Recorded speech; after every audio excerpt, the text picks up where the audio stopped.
Good morning. I want to show you the beauty of this tree. Listening to the chirping of the bird in the background. I'm sitting here in the parking lot after having my teeth cleaned. And it was quite an endeavor, quite an experience today in COVID, right? I was masked, my temperature was taken, questions were asked. My friend, the hygienist, was fully masked and gloved and shielded, and we proceeded into this typical practice under a heightened sense of security. There was a real vulnerability to this experience. I entrusted myself to her, and she entrusted herself to me, hoping that both of us, that nothing would take place that would be adverse to our health because of this experience. In our conversations this week, we've talked a lot about the liminal area, the area that brings us in our lives, that brings us to the threshold. And I'm thinking to myself how much vulnerability needs to be part of the way we face our lives. We want to protect ourselves. We don't want to be vulnerable. But how can we come to the point where we offer that final gift back to God, the gift that God has given to us, unless we are vulnerable? Unless we are willing to accept that we are not perfect, and we haven't done the best job probably that we could have in our life. The sum of our life is also the sum of our best efforts. And at the time, that was the best that I could do.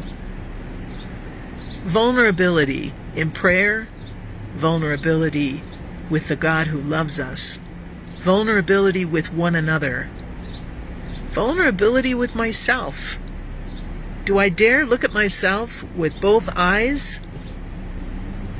Or do I only want to see what I'm really proud of? And when I talk about the sum of my life, there are gray areas in there that I'm not so happy with. I wish God and others would not see. But I guess integrity and vulnerability means allowing myself to be completely whole, standing before God with just the gift of me, the flawed, defective, hyperly effortful gift of me. When I was growing up and we would bring our report cards home to our parents, my dad would always take the report card and look first at effort. And he said, that's the thing that matters the most to me, Monique, is did you try? Did you give it your best shot? And that was always a huge relief for me. I mean, grades were all right for me too, but that was really intriguing for me that my dad would say effort was most important. You're trying. You're doing the best you can. Some days you're more successful than others. Some days you are more forgiving and loving and patient than others. This life is not about running the race and crossing the finish line to get the trophy. It's about running the race. It's about what we experience on the way.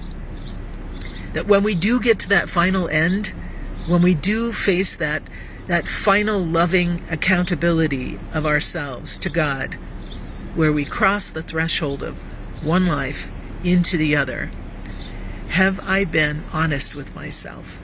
Have I been okay in vulnerability? And dear God, I'm not there yet, which is probably why I'm still alive. God, give us the grace to be able to trust you with our whole selves, not to hide anything, to be completely, utterly vulnerable with you.